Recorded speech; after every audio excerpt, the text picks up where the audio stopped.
2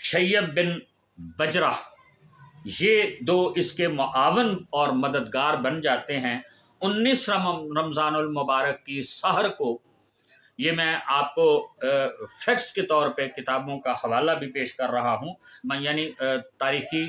کتب میں سے یہ بات آپ کو سنانے کی کوشش کر رہا ہوں۔ مسجد کوفہ میں عالم اسلام کے خلاف اس گہری سازش کو انجام دینے کا ان کے درمیان میں پروگرام طے ہوتا ہے۔ تو کوتام، عبد الرحمن ابن ملجم، وردان بن مجاہد اور شیب بن بجرہ، یہ 4 افراد، اور یہ کوتام جو ہے یہ اس کے ساتھ جو پروگرام ان کا طے ہوتا ہے وہ 19 رمضان المبارک کی تاریخ طے ہوتی ہے کہ تفاصیل کا وقت نہیں اس وقت ہے، بہت جلدی اپنے منزل تک پہنچنا ہے۔ تو یہ طے ہوتی ہے 19 رمضان کی، اور یہ کوتام جو ہے یہ مسجد کوفہ میں خود بھی، چونکہ رمضان المبارک کا مہینہ ہے تو یہ خود بھی وہاں پہ خیمہ زن ہوتی ہے، یعنی اعتکاف، نماز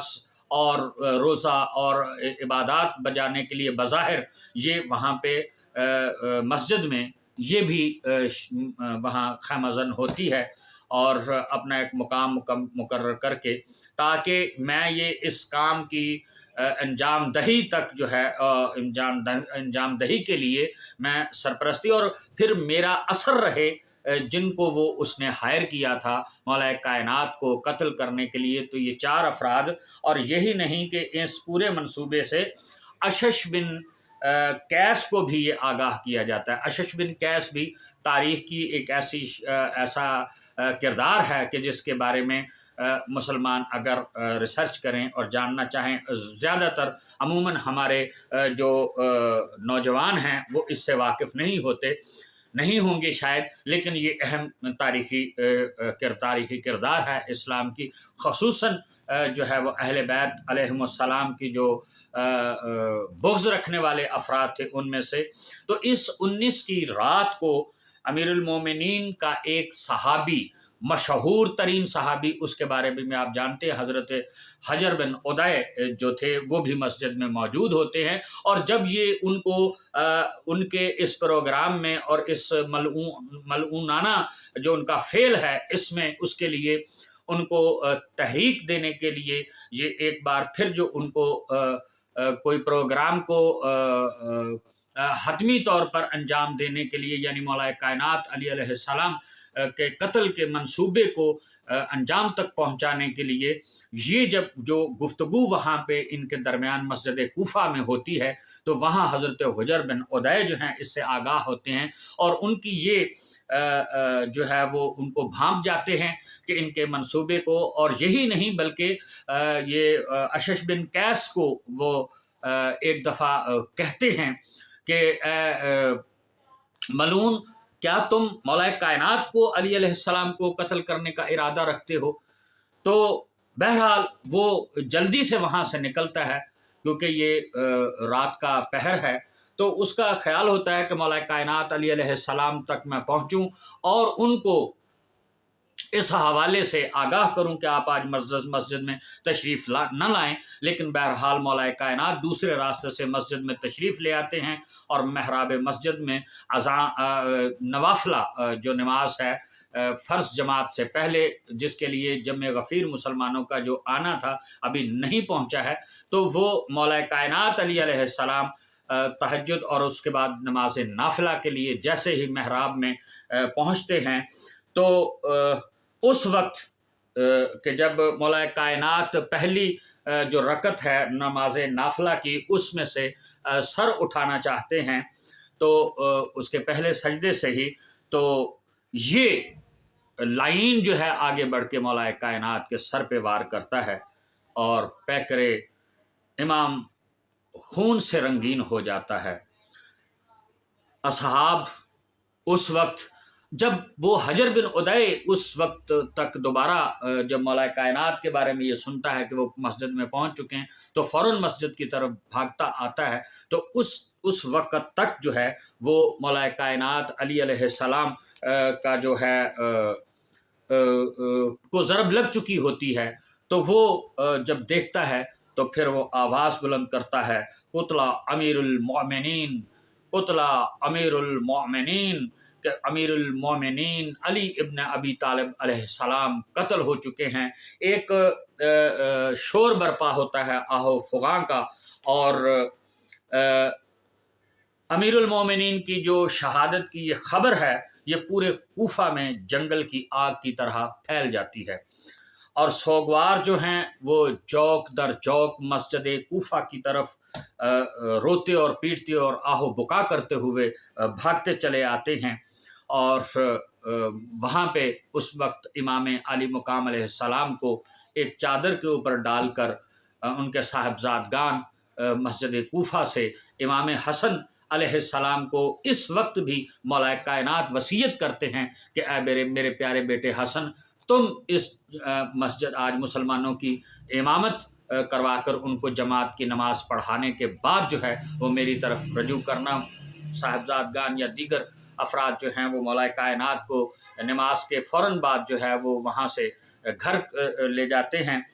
اور پھر طبیب کو بلایا جاتا ہے امام کا زخم دیکھنے کے لیے، کہ جو اپنے زمانے کے مشہور و معروف طبیب تھے، لیکن وہ طبیب آپ کا زخم دینے کے بعد مولا کائنات سے عرض کرتے ہیں کہ مولا، اگر آپ نے کوئی وصیت کرنی ہو تو اپنے وارثوں کو وصیت کر سکتے ہیں۔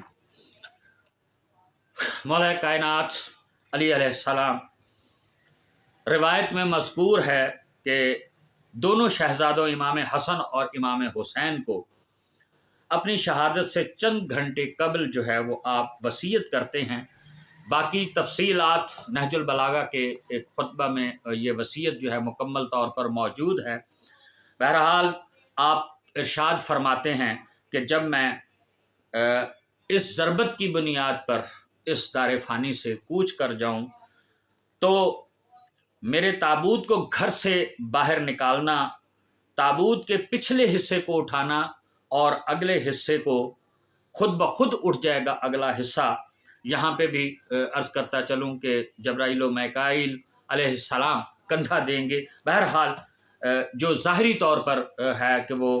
حسن، حسین، عبداللہ ابن جعفر اور محمد حنفیہ رات کی تاریکی میں جنازہ کو نجف کی سرزمین کی طرف لے جاتے ہیں،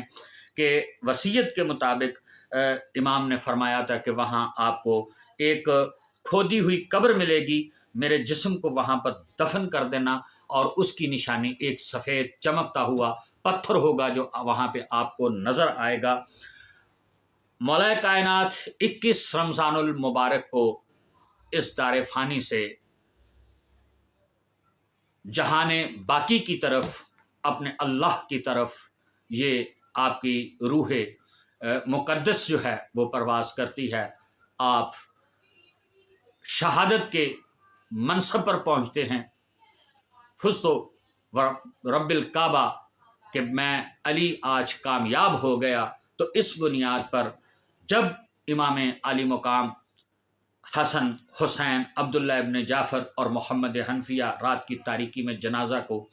نجف کی سرزمین پر لے جاتے ہیں، لیکن یہاں پہ ایک بات عرض کر دی جائے کہ جیسا کہ میں عرض کیا کہ پورا مکمل خطبہ آپ کی وصیت جو ہے وہ تو بیان نہیں کی جا سکتی، اس میں جناب زینب سلام اللہ علیہ، امام حسن کو، امام حسین کو، کیونکہ امام حسن کے اوپر فوری طور پر جو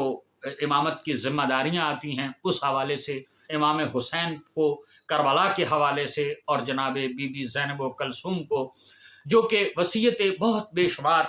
یہ شاید پروردگار نے ان کو جو وقت دیا 19 رمضان المبارک سے 21 رمضان المبارک کے، اس دوران پوری روح زمین تک یہ خبر پہنچی کس نے مارا اور کیوں کر مارا گیا۔ مسلمانوں کا امیر المومنین، خلیفۃ المسلمین بہرحال وصیتیں کرتے رہتے ہیں، اور وہ جو تمام نبی اکرم صلی اللہ علیہ وسلم نے پیشن گوئیاں کی تھیں ان کے حوالے سے اپنی آل اولاد کو، جو کہ ہر فرد ہی، جیسا کہ ہم یہ یقین اور عقیدہ رکھتے ہیں کہ اول نا محمد و آخر نا محمد و اوسط نا محمد و کلو نا محمد، کہ سب ہی محمد ہیں، تو اس حوالے سے حضرت مولا کائنات علی علیہ السلام کی بہت ساری وصیتیں ہیں۔ بہرحال ان میں سے یہ تھا کہ جب آپ کو وہ قبر مطہر جو ہے وہ کھدی ہوئی ملے گی اور اس کے آثار ایک سفید پتھر سے ظاہر ہوں گے، تو اس میں عرض کرنا چاہ رہا تھا کہ 4 وصیتیں تھیں کہ ایک میری قبر جو ہے وہ مسجد کوفہ میں بھی بنائی جائے لوگوں کو کے حوالے سے، یعنی لوگوں کو یہ شو ہو کہ یہاں پہ آپ کو دفن کیا جانا ہے، ایک حبا میں آپ کی قبر مبارک، اور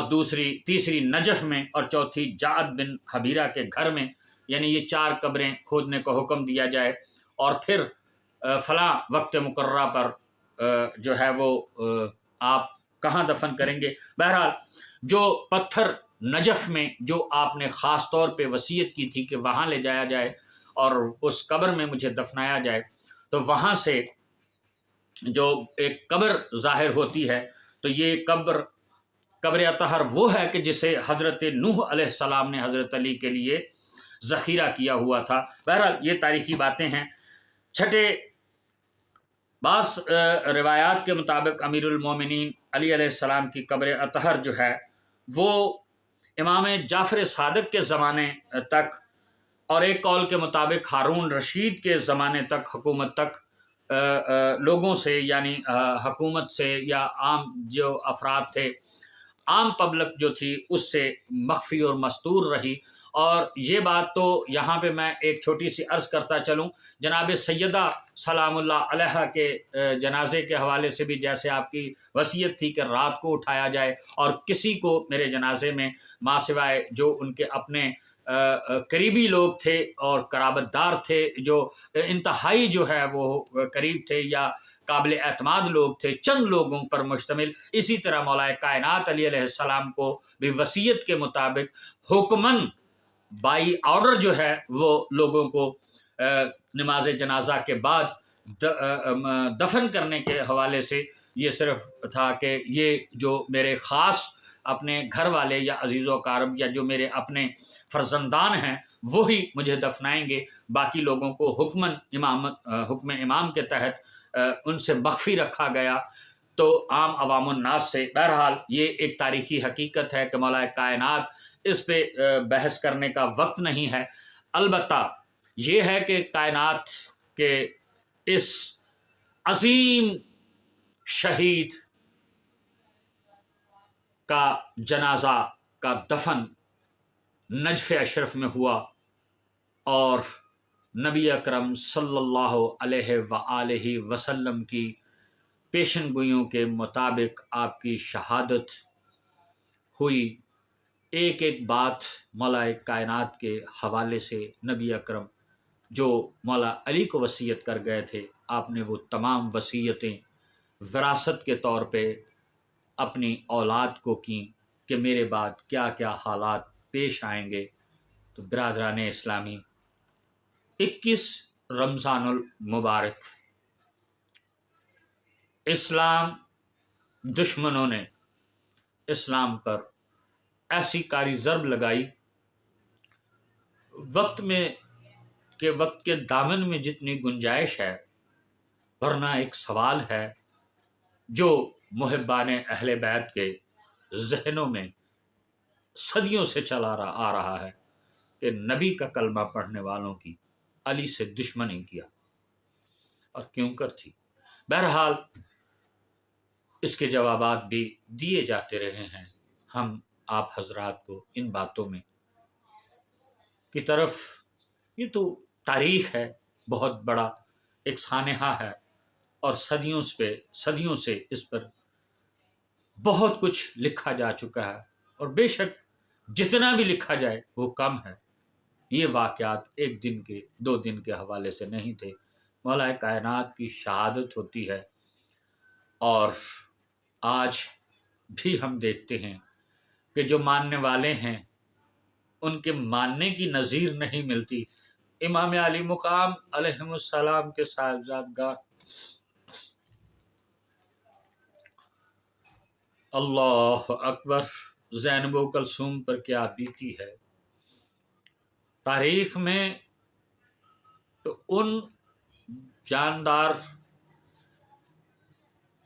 جانوروں تک کا ذکر بھی ہے کہ جنہوں نے مولا کائنات علی علیہ السلام کے گھر سے نکلتے ہوئے مسجد کوفہ کی طرف جاتے ہوئے بطخوں کا آہو بکا بھی تاریخ میں وارد ہے۔ یہ کوئی اچانک واقعہ نہیں تھا۔ آل رسول، آل نبی، اولاد علی، اہل بیت عصام جانتے تھے کہ انہیں اسلام پہ قربان ہونا ہے،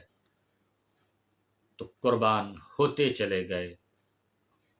قربان ہوتے چلے گئے۔ ظاہر میں کربلا ہے فقط ایک حادثہ، لیکن یہ ایک جنگ ہے نفس و قضا کے ساتھ، لیکن یہ ایک جنگ ہے نفس و قضا کے ساتھ۔